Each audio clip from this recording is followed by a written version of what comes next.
Since 2015, a library in Linn, Kansas, has built up their self-funded Summer Lunches initiative. After experimenting with different food distribution methods, in July 2017, the library opted for an on-site prep method that was USDA approved and self-funded.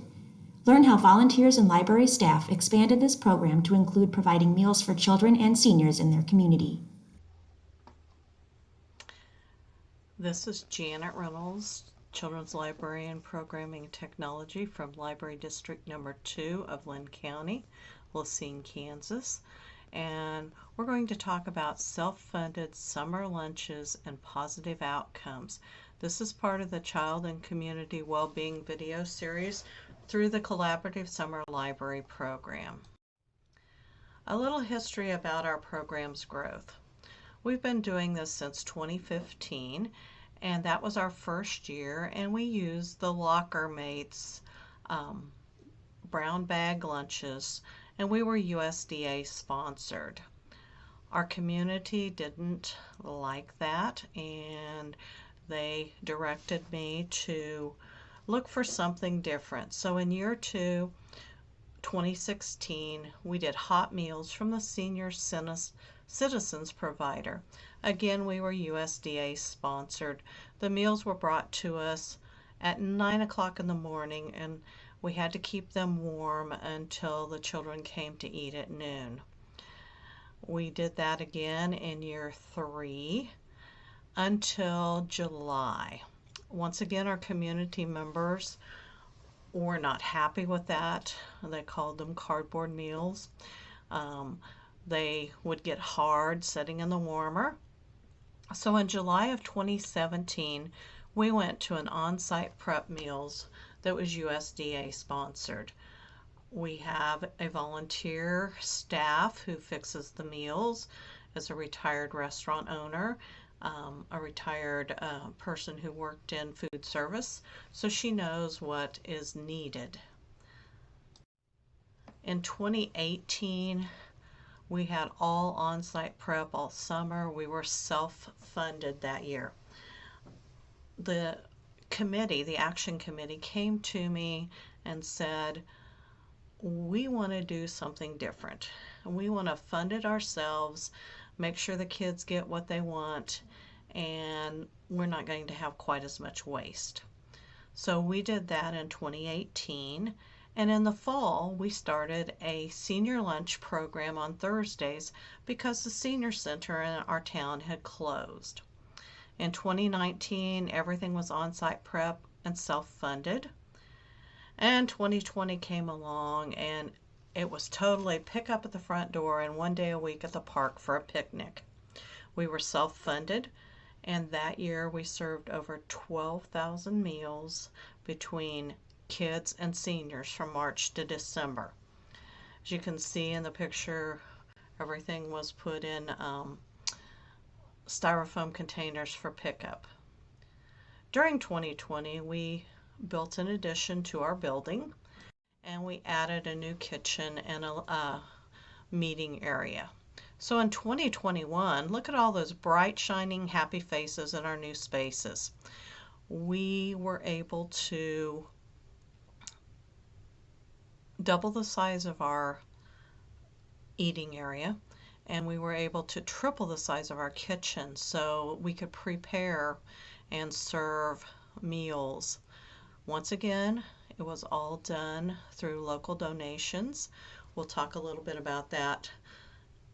And you can see we have a big program with seniors and adults. We want to have those interactions. Reasons for our growth and change. Our patrons and our meal action team weren't happy with the quality of meals we were serving, and especially weren't happy with the amount of waste and the lack of ability for mentors to eat under the USDA program. They became very adamant that if we wanted their continued help and support, something had to change. We went to self-prep, staying with USDA, and there was an overwhelming amount of USDA paperwork for the self-prep, and it was taking staff away from other programs.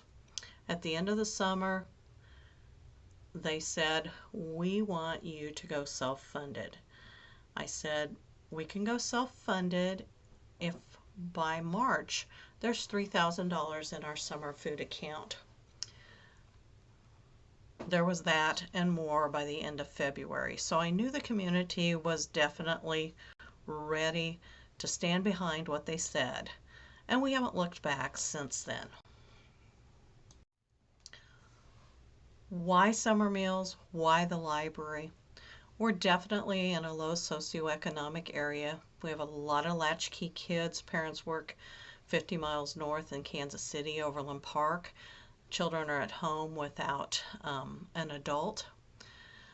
Lunches aren't provided by the local schools because we're a consolidated school district and really don't have enough in any one area to justify a lunch program by the school.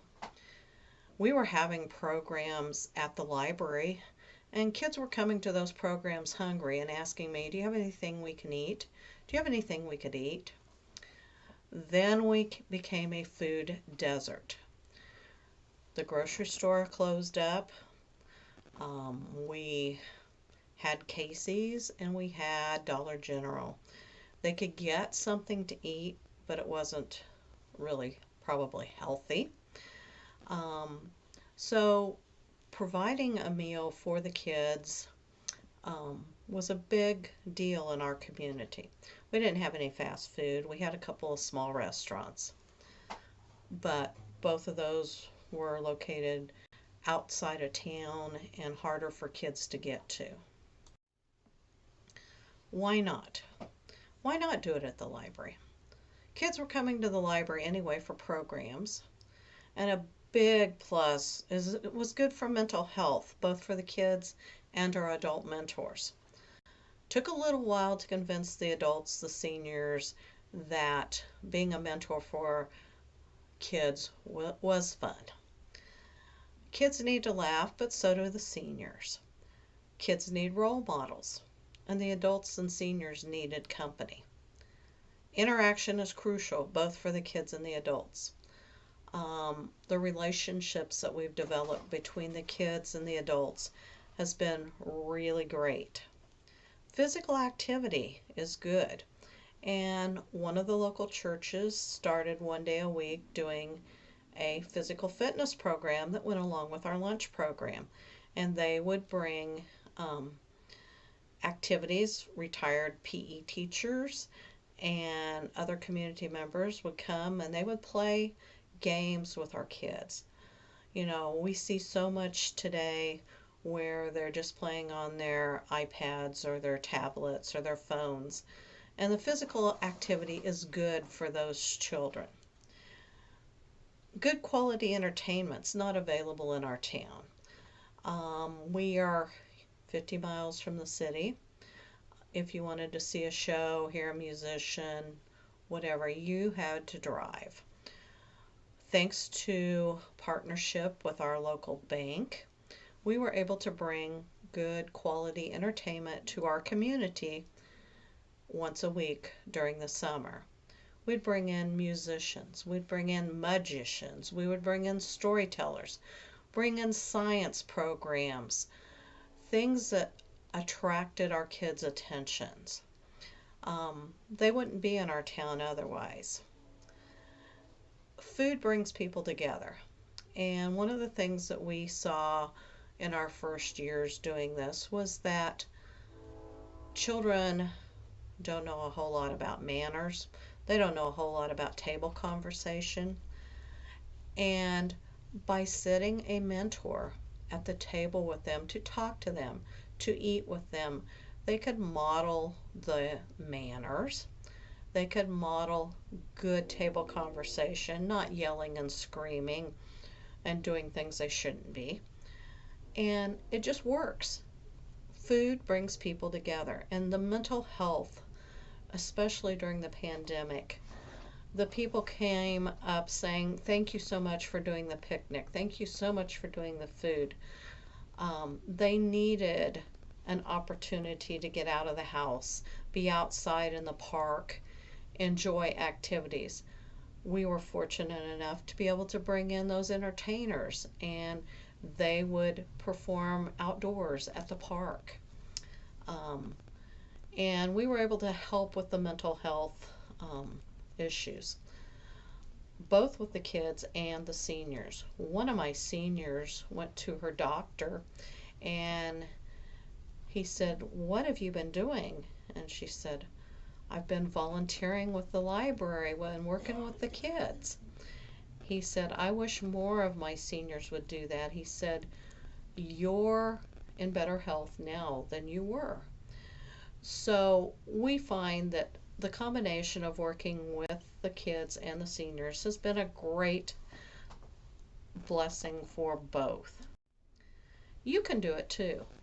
I know that USDA doesn't provide for all areas if there's not enough free and reduced lunches, but you can do a modified program like we do.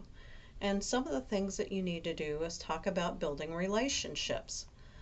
We built relationships with the churches, with the school, with different businesses, and especially with our senior citizens. Those are all groups that are available in your town, even if it's a small town, and they are available and like to help. Just ask and see what they can do to help you. Sources of funding. Everybody wants to know, how can you be self-funded? We have a Friends of the Library group that's a 501c3, so they're able to accept donations and they're tax deductible. People like to donate, but they also like to have some recognition for it. And by having a Friends of the Library group, we've been able to do that. Alumni. Both our rural high school alumni and our current high school alumni have been instrumental in making donations. Graduates from the area come back and, they want to help out. Churches have made donations, not only financial donations, but they've made donations of time. Grants. We've applied for some grants, and we've done some Walmart grants, we've done some Dollar General grants, we've done Heartland Rural Electric grant. That is one of our local power companies. We've participated in the Facebook nonprofit Tuesday sharing and different activities that way. One of the big ones is check with your employer and see if they have a matching that they will give to 501c3s. We get a couple of different grants or donations from people who have used their employer matching. And then we just have a donation can setting out, and people will drop donations in that can. It's been a great thing to draw our community together. There are other kinds of donations. The local food pantry and harvesters often have leftovers that people didn't take, and they have donated them, especially produce, to the library so we can provide fresh produce for the kids. We have a community garden, and they've donated. Local farmers and farmers market have donated fresh fruits and vegetables. We also get donations from individuals of sealed prepackaged food and produce. So, you don't have to pay for everything. Just let people know that you need it, and we have more tomatoes and squash and sweet potatoes and things like that that are leftovers. And you need a cook that can doctor them up, and the kids will eat them. Goals that have carried on. We're more than a feeding station. We don't just provide a meal for the kids or for the seniors for that matter. We have different programs. And some of the programs that we've carried on go right into that mental health and wellness issues that we see as such a big problem today. Manners matter. The children learn about manners and why they're important. Career days. We're a little town, but we have a lot of people that have different careers. And to start encouraging children as young as 4 and 5 to listen to someone who has a career that maybe they might be interested in. Mentors who read and play games with them. A lot of these children do not have grandparents or maybe even two parents who have time to read and play with them. Time they drive to the city and come home, it's about time to put them to bed. So having an adult take the time to read to them, make some voices, do some fun things, it's a big deal. Fitness, again, the church provided us a group of fitness people to come in and help get the kids up and moving. Entertainment, once a week, thanks to our partnership with the local bank, we have had some fantastic entertainers. On Friday, we're a library. We want to stress the importance of reading. So we have Free Book Friday and snack bags. Talking back on the page before, we talked about vegetables that you might have. And we had a program called Try It, You Might Like It. Kids say, ooh, yuck, I don't think I like that. Well, our program has been Try It, You Might Like It. And so that has been a big thing with the children. We love to share our programs and ideas. Check us out on Facebook. Check out our website. Links are there. And our email, the library email and my email, and the library phone number are there.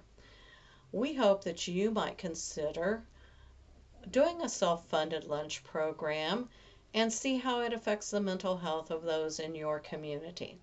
Thanks for listening, and if you have any questions, don't hesitate to give us a call.